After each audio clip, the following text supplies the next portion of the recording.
Okay, for today's two problems, remember this is the last lecture of the semester. We're going to do two more psychometric problems. Just to let you know that there's going to be a review lecture for Friday that's going to cover an old exam. We're going to look at how that would be solved. But this is the last official lecture. There will be a T-Val that will be given out that I would like you to answer, and if you take a screen cap of the last page of the T-Val and post it, that will be worth an extra credit point on the exam, and I'll post all that, how that needs to be ran. And then on Friday there will be, in addition to the video, there will be also a quiz, but this quiz is worth 0 points.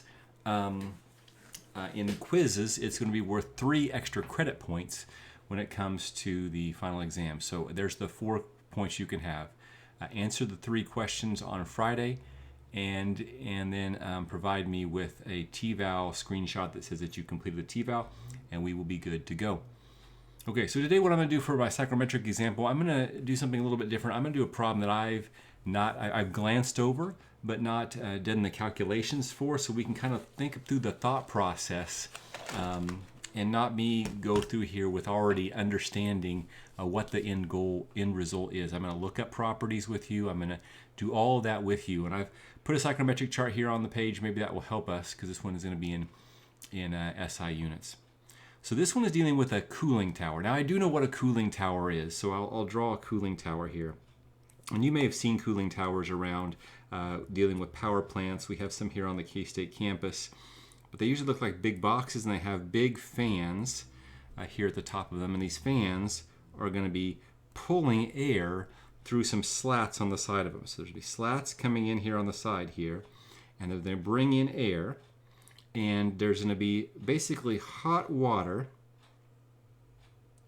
Here's, I'll call this warm water. Warm water is going to be flowing through a tank, or sorry, a pipe here, and it's going to be spraying out into this cooling tower. Now, usually inside the cooling tower, there is going to be a variety of, they call them fills. They're called fills. They're big plastic mazes for the water to flow through. And as that water flows through it, it's going to have air going on the other side. It's like a heat exchanger. You have warm water coming through and relatively cool air coming through the other end and going past each other. Okay, so it is, and we're going to cool that water off. And so what's going to happen is that water is going to come down here. It's going to put into a pit here in the bottom, and we're going to take that cool water and we're going to pipe it back to the cooling tower. Okay, we'll call this cool water. Okay, and so what's going to happen is that the water that comes in, the hot water that comes in, well, what's going to happen is some of this air, so here I'm going to call this air here, in this case situation, it's 1 atmosphere, and it's going to be at 20 degrees Celsius, and its relative humidity is going to be 60%, and it's at a volumetric flow rate, we'll call it 1. And the air is going to come in, and the air is going to see that water. It's going to say, "Hey, I want to evaporate you. I want to move you into my solution." Okay, and so that when it comes out the top here, it's going to be at 30 degrees Celsius, and its relative humidity here we're going to say is nearly 100%. It is completely saturated, but it's warmed up 10 degrees, and it's completely saturated. Now, our warm water, we're going to say coming in is 35 degrees Celsius, and it's coming in at 100 kilograms per second, okay? And this, what's happening here as the air comes in and flows over this, it's going to be evaporating some of that water. And so I want to make sure that what mass flow rate I have coming into the cooling tower is what mass flow rate I have coming out of the cooling tower. So I'm going to have to put something called makeup water here, so that happens. And I'm going to say that this is going to be happening here. This water here is going to be at 22 degrees Celsius. Okay, so we've cooled it way down from 35 degrees Celsius to 22 degrees Celsius. We've evaporated some of that water out there, so we have to make up some of that water before we go back into our system. Okay, so that's what a cooling tower does. simplified version of that, but that's something we need to understand and analyze. Okay, so here's what the problem says. Cooling water leaves the condenser of a power plant and enters a wet cooling tower. So this is called a wet cooling tower at 35 degrees Celsius at a rate of 100 kilograms per second. Water is cooled to 22 degrees Celsius in the cooling tower by air that enters the cooling tower at 1 atmosphere, 20 degrees Celsius, and 60% relative humidity, and leaves saturated at 30 degrees Celsius. Neglecting the power input to the fan, so basically saying we're not going to consider the fan in our control volume, determine the volumetric flow rate of air into the cooling tower. So A, I want to find what V dot 1 is. I want to find this. And B, the mass flow rate of the required makeup water. B is going to be the mass flow rate of the required makeup water. Okay? So as we look through this problem, we have to start asking ourselves the question. Okay? We know that warm cooling water is coming in from the power plant, and we know what we're having to try to find here is to get back to the cool water. We're going to make some assumptions here, right? Like we always make some assumptions. Assume. We're going to assume steady state. Okay, we're going to assume this thing is running at steady state. So the mass flow rate of the dry air, it remains constant during out this entire process, if that's happening. Okay, we're going to say that we're dealing with dry air and water vapor, and those are equal to ideal gases. Okay, so that makes our analysis a little bit easier. We're going to say that kinetic and potential energy effects are negligible. And we're going to say that we're going to have no W dot. And we're also going to say here that all the heat exchange is going to happen inside the cooling tower. So I'm going to say that Q dot is equal to 0. Okay, I'm going to make that assumption as well, that we're just nothing is leaving these to the surroundings. Okay, so we're going to make the entire cooling tower our system. So that's what I'm going to do here. I'm going to make this entire cooling tower my system.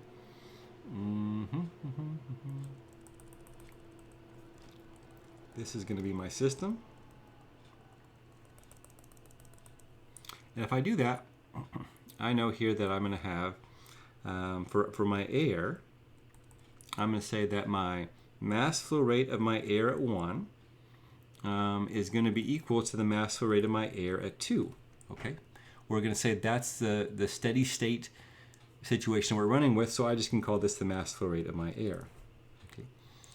What I do know here, and let me make sure I can label some states here. I'm going to call this air coming in, I'm going to call this state 1.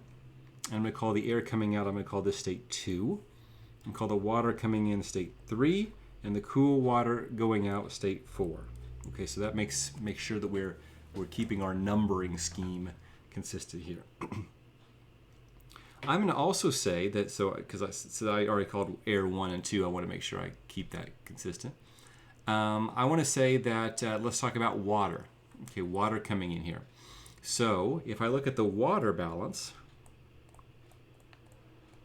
well, coming in to this system, I'm going to have the warm water, right? So I'm going to have a mass flow rate 3, and I'm also going to have coming in from the mass flow rate of my vapor at 1 is coming in, and going out is going to be the mass flow rate of cooling water at 4, and also coming out is going to be the mass flow rate of my vapor at 3. So this is basically, I'm saying the summation of the change in mass of the control volume with respect to time is equal to the summation of m dot in minus the summation of m dot out. I'm just doing it a little bit differently. I've set that equal to 0, and I've set m dot in.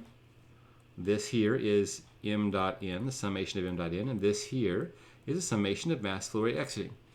Okay, that's what we have going on there. Okay, now, I don't usually write this in this way. What I do is I'm going to write this in as, say, mass flow rate of 3 is it plus, this is going to be the mass flow rate of air times the omega of 1 is equal to the mass rate of 4 plus the mass flow rate of air times the omega at 3. I want to do that because I want to use a psychrometric chart. I want to do the psychrometric chart as I'm doing this problem. Okay. Now, what does that tell me here? It tells me, if I look at here, that the mass flow rate of 3 minus the mass flow rate of 4 is going to be equal to mass flow rate of air times omega 3 minus omega 1. Okay, omega 3 minus the omega 1. I messed up here. Exiting this is state 2 up here. State 2. 2. Here we go. This is going to be 2. Okay, so, what is this telling me? This is the mass flow rate of water coming in. This is the mass flow rate of water going out. They're not going to be the same, right? Because we're going to have some sort of difference in our the evaporation. Some of that water is going to evaporate. And here we go. If I know how much the mass flow rate of air is, and I can take this times the humidity ratio as this changes, I can see how much is added to the humidity ratio, and whatever is added to the humidity ratio has to be what was removed as liquid water. So that's a really good analysis there. Okay, so this is going to give me what my makeup water is.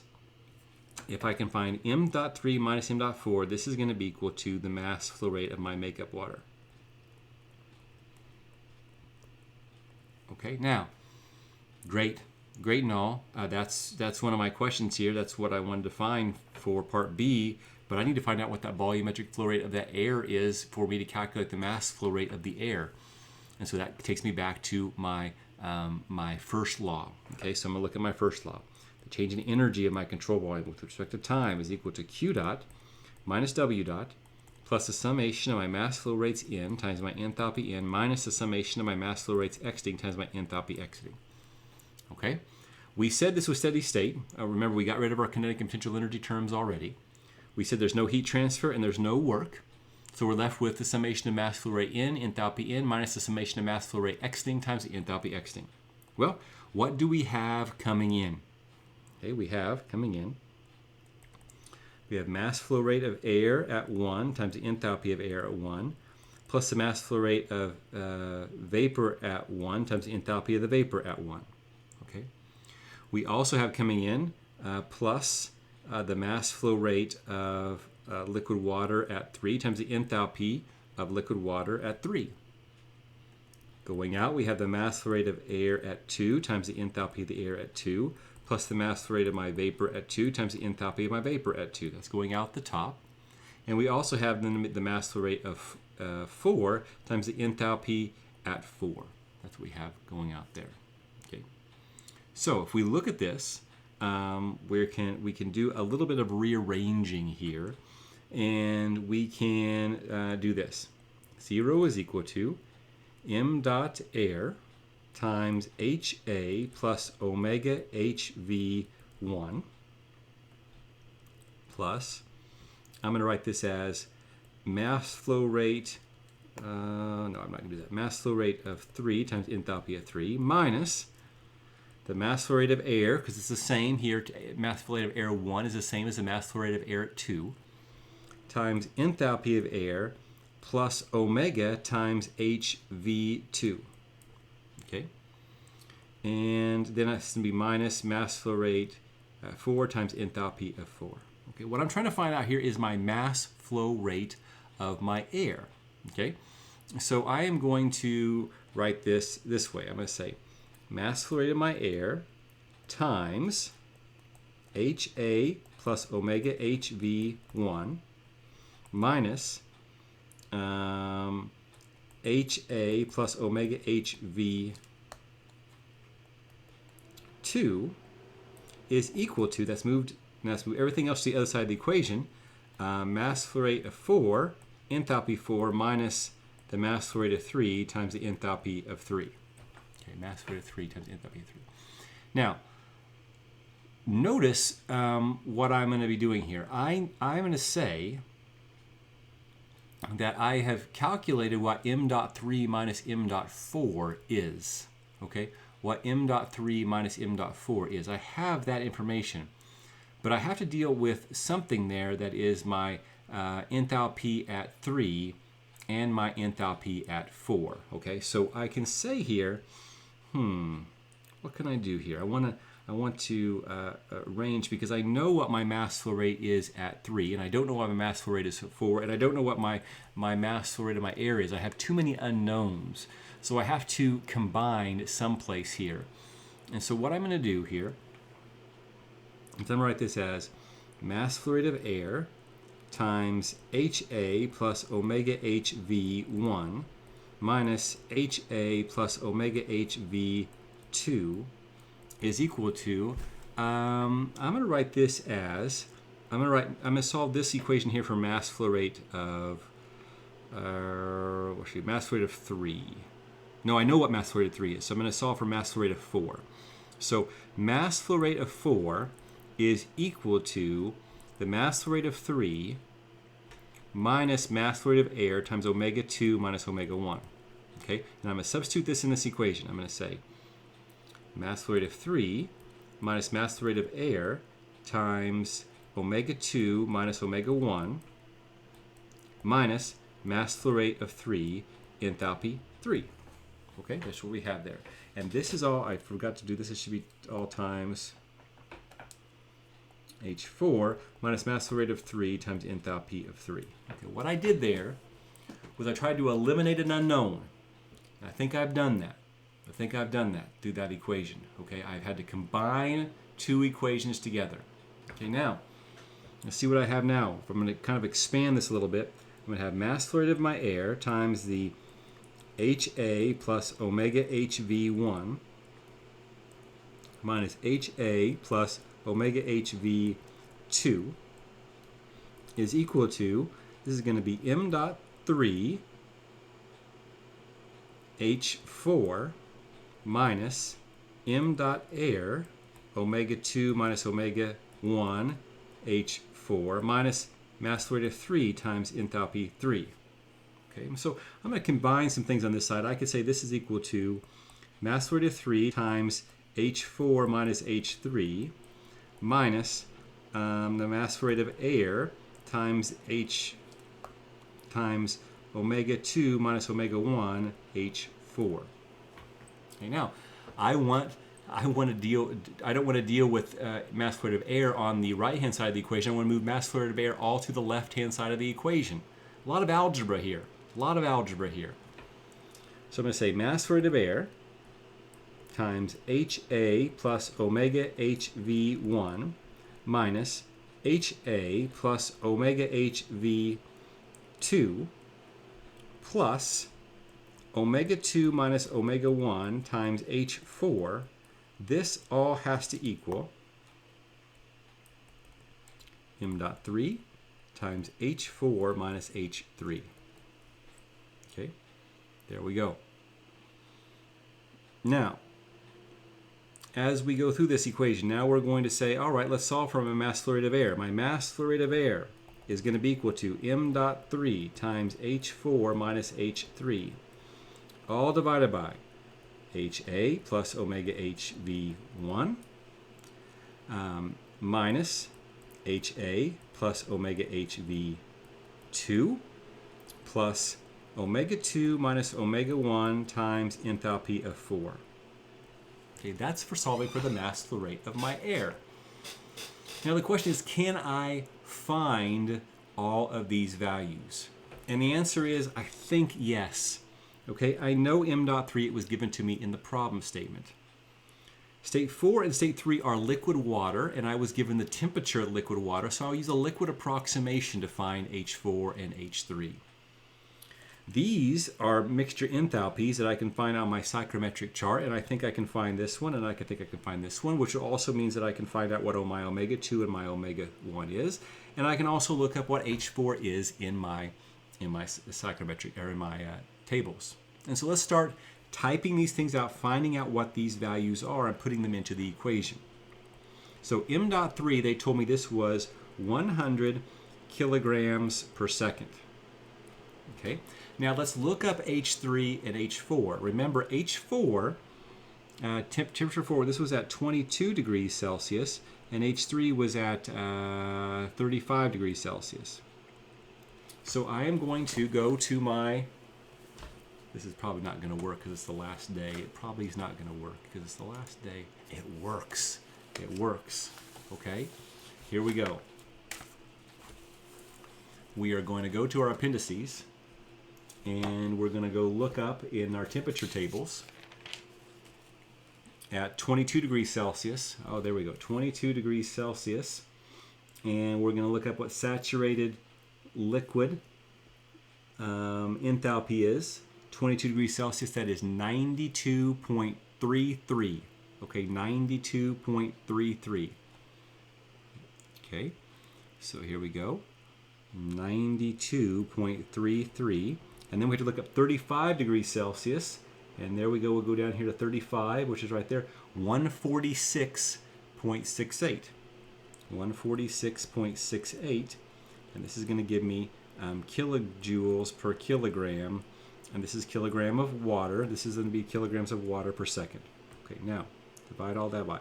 And that's okay. We can use the tables to find properties for liquid water. We can always do that to find the properties of liquid water. All right, now we're going to go to our psychrometric chart. Now we're going to go to our psychrometric chart. Now the psychrometric chart I have way up above, and I'm going to go up there and find the psychrometric chart here. I know that my state 2 is 30 degrees Celsius, 100% relative humidity. So 30 degrees Celsius, 100% relative humidity. 30 degrees Celsius, 100% relative humidity is going to be right here. This is state 2. And then my incoming is going to be 20 degrees Celsius, 60% relative humidity. 20 degrees Celsius, 60%. Okay, so 20 degrees, 60% is right here. Okay, let's read off what some values are. This is state 1. So going over here, I am going to say that omega 2 is going to be equal to 0.0275, and my omega 1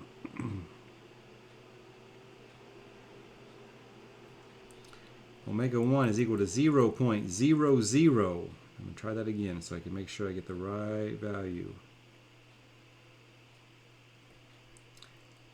8.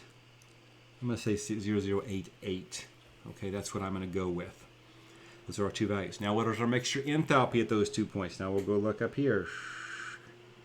Line goes up here. Okay, our first one's going to be at 42. This is going to be H1. And then our second one is going to be, whoa, it's right here at the top of the chart. We just got it. It's going to be 100. Okay, these would be our values for 100 and for so this is our mixture enthalpy. So this is actually going to be, sometimes I do shorthand, so this is going to be HA plus omega HV2. This is going to be HA plus omega HV1. Okay, so that's how I got my values off of my psychrometric chart. I will now try to remember those as I go down here below to put these in. Okay, 42 and 100 is the first things I should remember. So HA1 was going to be 42, and HA2 was going to be minus 100, and this is going to be in kilojoules per kilogram of air. Okay, then I have to plus what was my omega 2 minus my omega 1. Well, my omega 2 was 0.0275. 0.0275, and my omega 1 was 0.0088, and this was going to be kilograms of vapor all over kilograms of air, and I'm going to take that all times H4, which is going to be 92.33. This is going to be kilojoules per kilogram of vapor, basically. Water is that situation, is what we're dealing with here. So the vapors cancel. We have kilograms of air, kilograms of air, kilograms of air, kilojoules over kilograms of air, plus kilojoules over kilograms of air, which works for us. And the top, we're going to have kilojoules per second.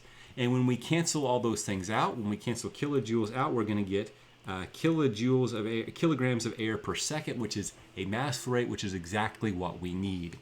So let's see if we do this mass flow rate of air, what we find, right?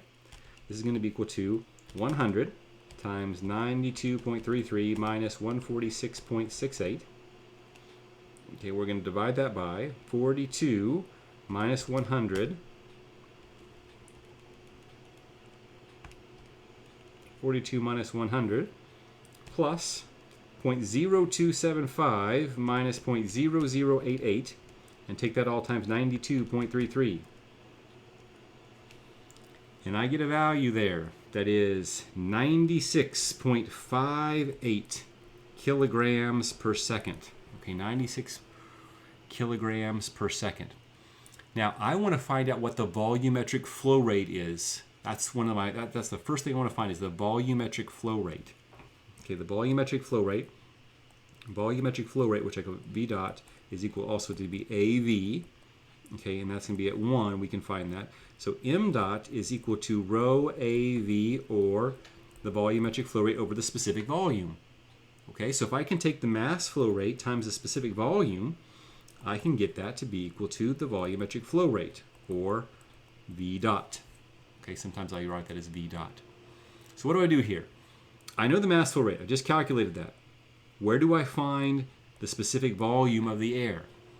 You might be saying, okay, I'm going to use the ideal gas law. You could, absolutely, but this problem is a psychrometric chart problem, so we're going to need to go find that, and we need to find it at state 1. At state 1, because that's where they want us to find the volumetric flow rate at state 1, not state 2. They want us to find it at state 1. So we're going to go back up to our psychrometric chart and look at what it tells us at state 1 about what our specific volume is. And look, here's our specific volume lines. Our specific volume lines go down like this. And so we can count over here, 0.8, 0.81, 0.82, 0.83, 0.84, and I'm going to go with 0.842. That's going to be what this value is, 0.842.